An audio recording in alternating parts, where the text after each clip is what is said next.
On this episode of Track Day Rewinds, we are heading to Calder Park Raceway. Yes, it's the first time of us tackling the concrete jungle. Winton Raceway is great for learning. It's nice and wide, heaps of runoffs, but at Calder Park, there is concrete walls everywhere. And we had the time of our lives learning how to Scando Flick. Check it out.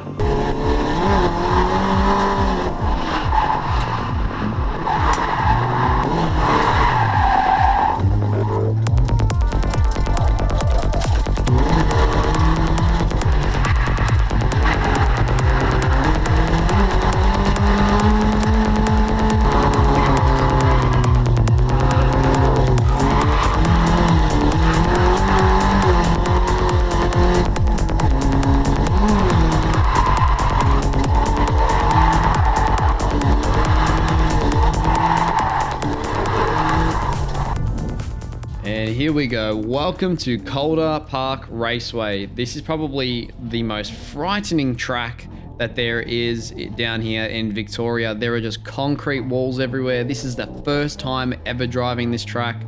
And to say I wasn't shitting myself would be a lie. I was scared absolutely shitless. I just came off the back of a track day at Winton that I saw the most amount of potential in the car, so I had a little bit more confidence in entering this track day.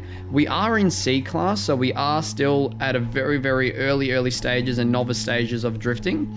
But the way the track layout sort of runs is, as you see here, we're sort of approaching the S's into the wall. This is like the main section of the circuit where spectators stand literally on top of the wall, as you can see up there. And you sort of drive and drift around the main corner there, which is usually consists of a wall ride, but we are definitely not at the wall ride phase in our drifting at the moment. So this track day, just wanted to get a bit of a feel for the car, a feel for the track really, because it is our first time. Not sure what's going to be slippery, but as you can see there, we just did a simple handbrake pull coming down the hill, and yeah, we managed to spin out. But just having a feel for the car again, the car's back on song, and we are good to go. So this track has some really nice undulating corners. You have the hill, you have the sweepers, you have the tight S's. It's a little bit more technical compared to Winton. And in this track day, all we wanted to do was basically learn how to Scando. For the first session, we had Habib in the car again, and he gave us the old confidence of just throw it in, give it a Scando flick, and what's the worst that could happen? And this is what happened.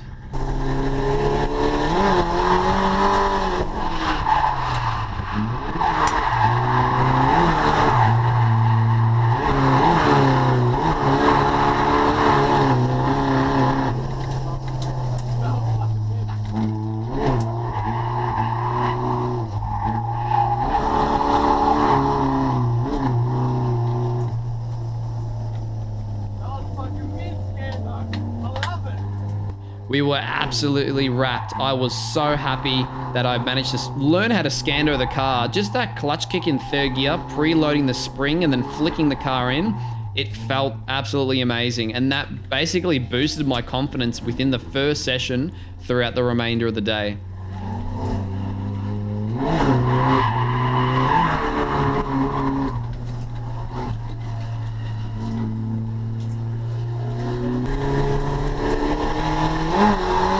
As you can see, we've gone for another big Scando, learning how to pump the handbrake, because as you're coming down that hill, you build up so much speed. So third gear, Scando flick, pump the handbrake a few times, slow the car up, and then try and maintain angle and power around the bottom sweeper. There is a transition section here that leads into the M's, and unfortunately we weren't really too confident on hitting it, so we were just trying to get a feel for the car, but unfortunately we didn't get it. In the back section here on the back straight, there's a little S-bend that you can use to initiate a bit of a manji. We did try and give it a little bit of a shot, but it wasn't really our primary focus for the track day. We just wanted to get that Scando flick in, and we wanted to attempt to try and skid majority of the track, including the wall, towards the end of the day.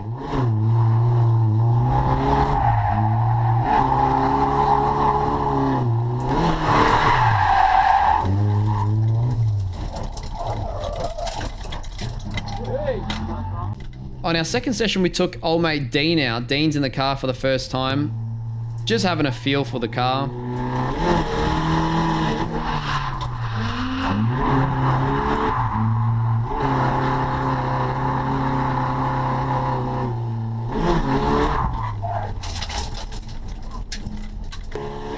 unfortunately, we are in C class. So when you're in C class, the skill level of the drivers, everyone's learning. Like everyone's on a very, very inconsistent level, which kind of struggles when you manage to actually make a corner.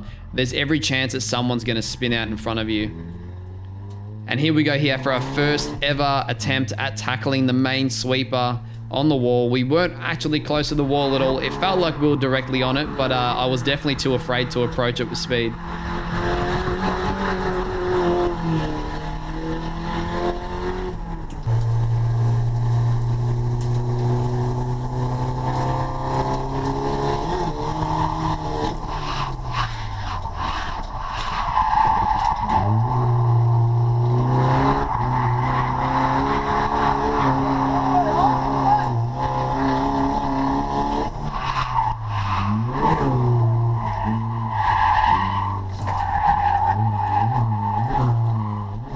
As you can hear, the car is really struggling getting up that hill. Mind you, I was in third gear. I probably should have been second. But just wanted to see how the car reacted with tires that weren't exactly gripped all the way up. These tires were still at 50 PSI.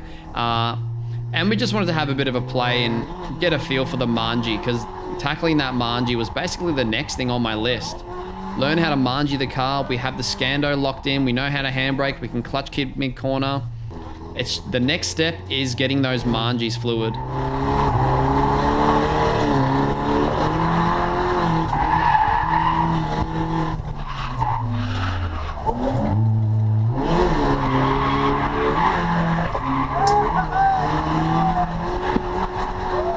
That lap there, we did get closer to the wall. Mind you, we had a little hiccup. We pulled the handbrake whilst the car was weight transferring to the right, which unfortunately almost put us into the wall.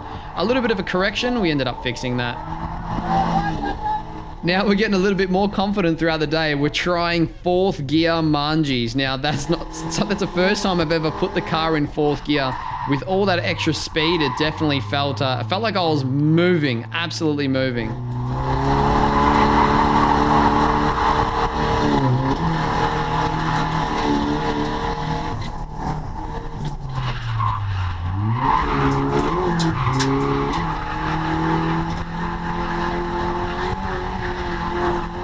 That concluded that session. The next session we ended up taking our good mate Sharky out. Sharky was one of the A-class drivers of this day. He taught us some valuable lessons on how to flick the car, how to preload the springs and the suspension, really just nailing the manjis, nailing the transitions that we're really, really struggling on.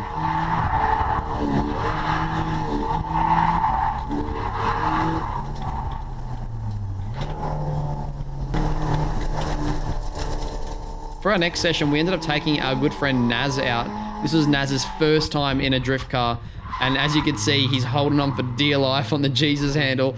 I was still at a very, very early stages of my drifting career. I still had no idea what I was doing. I thought I knew what I was doing, but I had no idea.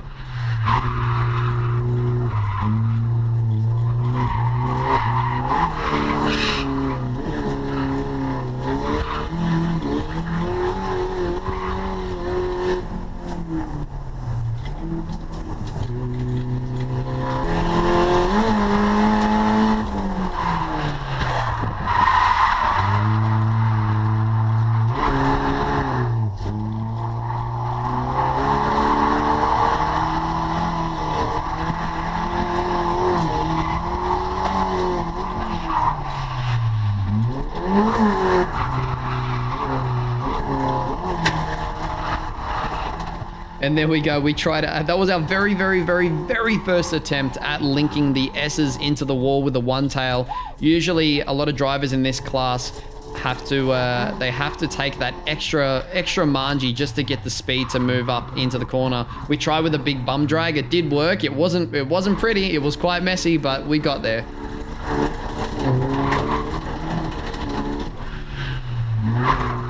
As you can hear, the tires are on absolute belts. This is when the CA car felt the best, when it literally was on like belts. Like I had no tire left in the car and I was able to hold revs, able to hold speed and angle.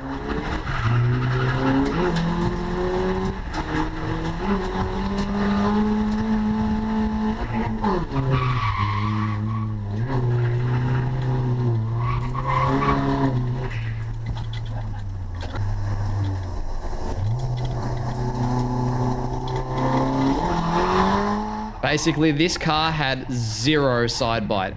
Absolutely zero side bite. As you can see there, very easy to spin out, but that was the only way I could drive the car to consistently have that wheel speed, because the car just was so underpowered.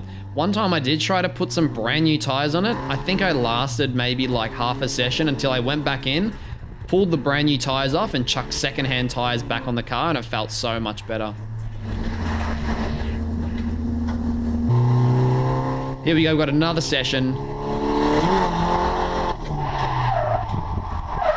A little Scando Flick into the S's, trying to maintain speed, bringing the clutch back up, get the car back on song. Now for our first attempt at a Scando Flick into the wall, which is the scariest part of the circuit, because if you stuff that up, you are going headfirst into a concrete wall at 80 k's an hour, and it's basically, you basically will write your car off. 100% your car will be done.